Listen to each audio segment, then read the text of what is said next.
Good evening, everyone. Welcome to the video. And today we're going to be looking at key phrasal verbs for Cambridge C1 and Advanced exam. Okay, we're going to go through some examples. We're going to have a look at some sentences, and hopefully this will be of a lot of use to you in your preparation. Okay, so let's get straight to it.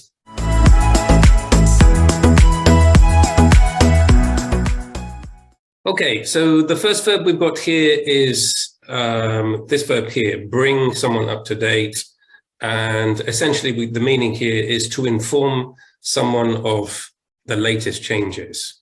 Okay, so if you look here, this is a sentence from sort of keyword transformations that you might find. Okay, so John reads what's happening in the world on his commute to work, and date is the word that we've got to use. And so we can use this verb here, keep someone up to date. In this case, someone being himself. So John keeps himself up to date with the news on his commute to work. Okay, so this is a verb that you might use in relation to the office.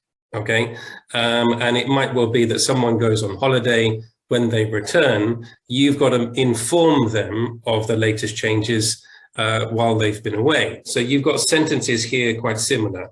Don't worry, I've been keeping our client up to date on the latest government reporting requirements as they are announced. Okay, or I suggest you sign up for Google Alerts. It's the best way to keep up to date on issues which are important to your industry. Okay, so we can also bring someone up to date. And again, in this sort of situation of someone going on holiday, when they return, you need to provide them all the latest information. You bring them up to date with what's happening. Right, let's move on to the next verb in our list. We have the verb here to back up, okay? And this could be for something or for someone, to provide support for someone or something, okay?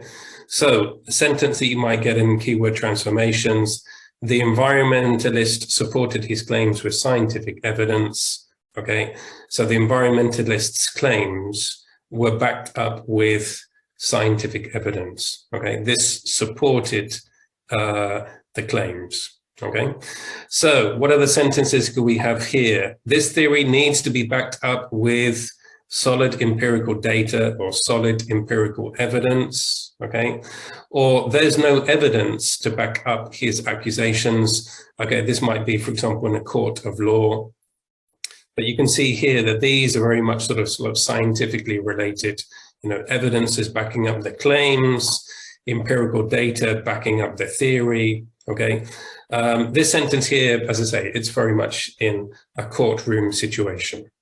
Okay, next verb here, put across or get across. It means to communicate something effectively. Okay, usually it's going to be in relation to something sort of quite difficult to understand. Okay, proposals, ideas, etc. Okay, as long as you explain your proposal clearly, they will agree.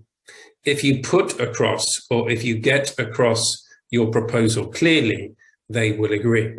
Okay, let's look at some other examples. He was trying to put across a serious point. This group must put across its views and gain popular support and understanding for its campaign. So this sort of idea of something that's not easy to understand, you've got to communicate it in such a way that it is easy for people to sort of see what you want to say, to put across your idea, to get across your proposals, etc. Okay? Okay, the next verb here is to put up with.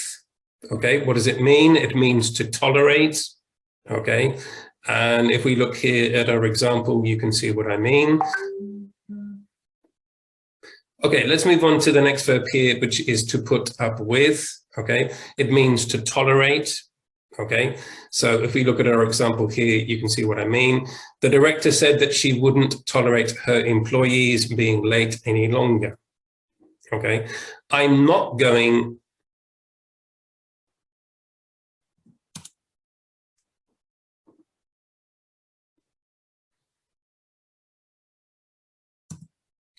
Right, okay, let's move on to the next verb, which is put up with. It means to tolerate. Okay, so if we look on our example here, the director said that she wouldn't tolerate her employees being late any longer. Okay, I'm not going to put up with lateness from my employees anymore, said the director. Okay, so she's not going to tolerate people being late anymore. Okay, what else could we say here? Some other examples. I can't put up with it any longer. Okay, perhaps in a relationship, people are not happy with a relationship. It here being perhaps that. Okay, perhaps it leads to a breakup, perhaps it leads to a divorce. Okay, they had put up with behavior from their son, which they would not have tolerated from anyone else. Okay, so perhaps from their son, they were willing to accept his behavior. Perhaps from other children, they would not tolerate, they would not put up with such behavior from someone else. Okay, the next verb here is quite common in the exam, okay? And essentially it is being in touch, okay? And we've got different forms here, which are more or less the same sort of idea. To be in touch and to get in touch, okay? Keep in touch and to stay in touch. Essentially, it is this idea of being in contact with someone, okay? So, for example, in our keyword transformation kind of sentences, I last wrote to Julia over a year ago. I have not been in touch with Julia since sometime last year, okay? And then again here, some more examples here at the bottom. When we find her, we'll be in touch again, okay? I'll be in touch, I'll get in contact with you, but please don't trace my calls, okay? So this is very much to be in contact with someone, okay?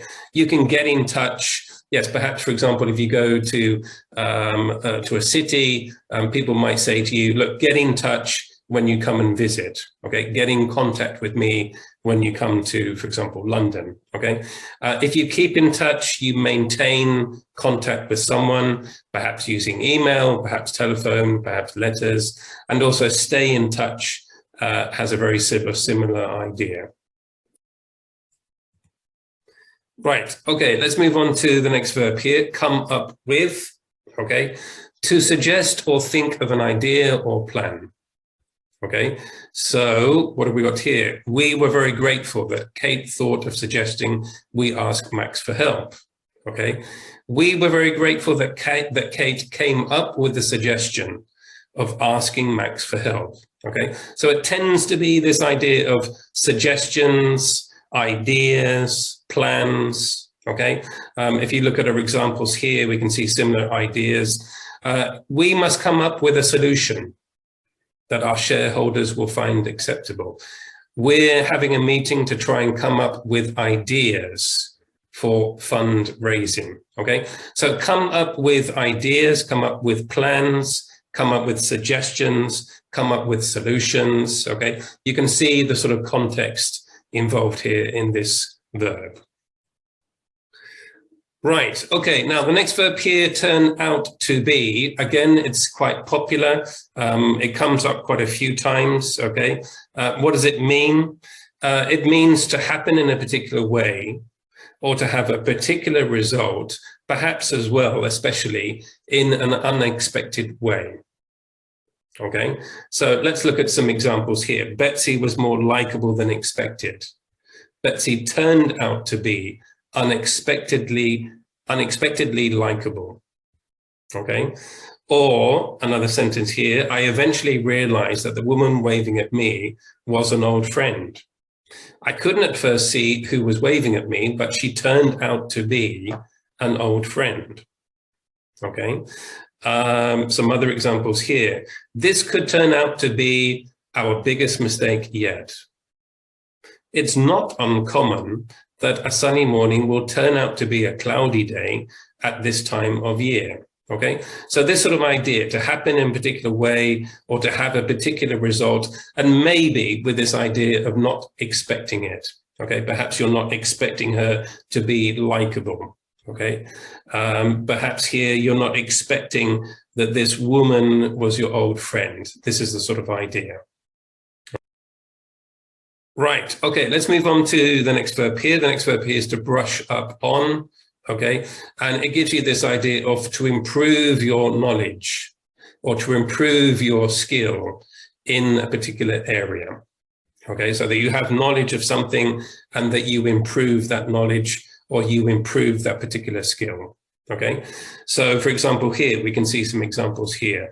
My boss said I should do some work on my French so I could take part in meetings. Okay, so my boss encouraged me to brush up my French or to brush up on my French so I could take part in meetings. Okay, other ideas quite similar. I thought I'd brush up on my French before going to Paris. Tony practiced a lot in order to brush up on his technology. Okay, so knowledge that you have or skills that you wish to improve or get better at, for whatever reason it might be, okay? Communicating in French in meetings, speaking French before going to Paris, that's probably the reason. Right, the next verb here is to come to terms with, okay? And the idea being it is to accept, okay? A new and painful or difficult event or situation, okay? So you're accepting something, it's a new something, and often it's with this idea of painful or difficult, okay? Perhaps sort of the death of a parent, you might use this particular verb, okay? So what have we got here for examples? It can take time to get used to a major change in your life, okay? So using terms, it can take time to come to terms with a major change in your life. Well, major changes could be many reasons. Moving the family to another country, that would definitely be a major change. And it would definitely take you time to come to terms with that, okay? Counseling helped her come to terms with her grief. Again, perhaps in relation to the death of a parent or a relative, okay? It was hard to come to terms with her death after all the support she gave to me and the fact. Okay, let's move on to the next verb here. And the verb here is to put off, okay? And the sentences we're going to look at here are with the meaning of to postpone something, okay? Usually it's postpone a meeting or postpone some sort of event, okay? But there are other meanings of put off. Okay, it could also be used to mean that someone is not interested or loses interest in something. Okay, so perhaps if you're thinking about going to work in a particular profession, you might be put off by the long hours. Okay, so in other words, you were interested before thinking about doing this particular job. Someone tells you you're going to have to work long hours. You might well be put off. You might lose interest in working in such a profession, okay? But we're going to look here specifically at postpone, okay? So let's look at some sentences here. We'll have to postpone the meeting until next week, as a lot of people are on leave, the manager said. The manager said the meeting would have to be put off, postponed, until the following week, as a lot of people were on leave. Okay, similar sentences here. The decision was put off till at least December. York, however, contrived to put off his departure for 18 months. Okay, so postpone for some point in the future. Okay, because we can see here people are on leave, they're on holiday. Okay, the decision is going to be made in December for whatever reason, we don't know. And again here, that his departure would happen in sometime in the future, in 18 months' time, okay? Now, a similar verb to put off is to call off, but this idea now is that you cancel the event, okay? Not postpone for some point in the future. It means it's not going to happen. You cancel it. In this case here, it could be an event, but it could also be used in some sort of agreement, okay? So let's look at a couple of examples here. We'll have to cancel the meeting if we can't find a suitable venue. So using the verb call, we'll have to call off the meeting, cancel, until we find a suitable venue, okay? Other sentences here, we can see very similar ideas. The newly engaged couple only pretended to be together for 2 months before announcing that they had decided to call off their engagement, to cancel their engagement, that they were no longer going to get married, okay? You need to call off the conference because not enough people have registered. So you're canceling the conference, okay? So put off is postpone for a future date. Call off is cancel. In other words, it's not going to happen.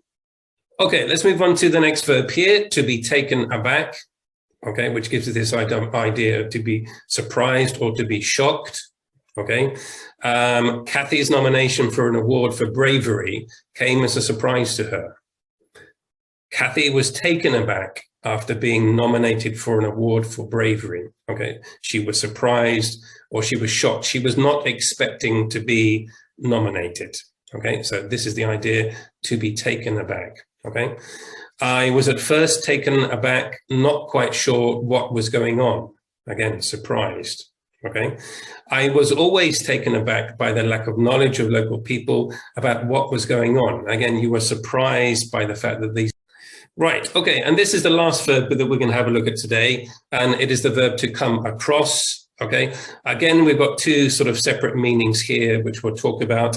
The examples we're having a look at here at the bottom are in relation to the first definition.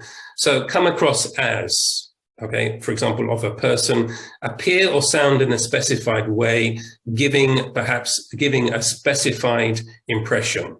Okay, so that's the examples that we're going to look at here. But you'll often find the verb to come across without as, in this case here, to basically give this idea of to meet or find someone by chance. Okay, and you might have sentences like this. I came across John in London. What a surprise. Okay, so you weren't expecting to meet John in London. Okay, this is the idea of by chance, it wasn't planned. Okay, other similar verbs you can use in this context here would be to run into, or also to bump into. Okay, it gives you the same sort of idea. You meet someone or find someone, but it wasn't planned before. Okay, but we're going to look specifically at come across as, okay, and specifically related to people. So the sentence we've got here, the impression his boss has of Jack is that he's an ambitious person. Jack comes across to his boss as an ambitious person. Okay, the impression that the boss has of Jack. Okay, when sober, he can come across as an extremely pleasant and charming young man.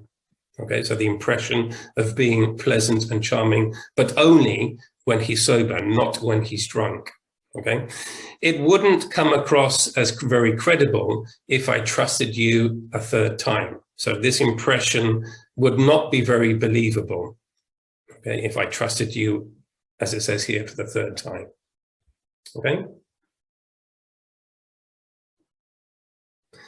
So thanks very much for watching. I hope you enjoyed this video. We've had quite a look. We've had a look at quite a number of different sort of phrasal verbs here. They're all relevant to the exam. Okay, they're definitely worth looking at, and you will definitely find them in places like keyword transformations, part 1 reading, but also in the other parts of the exam where sort of phrasal verbs will be important. Speaking, you'll hear a lot of phrasal verbs. Okay, so until the next time, and we'll do another video about another topic.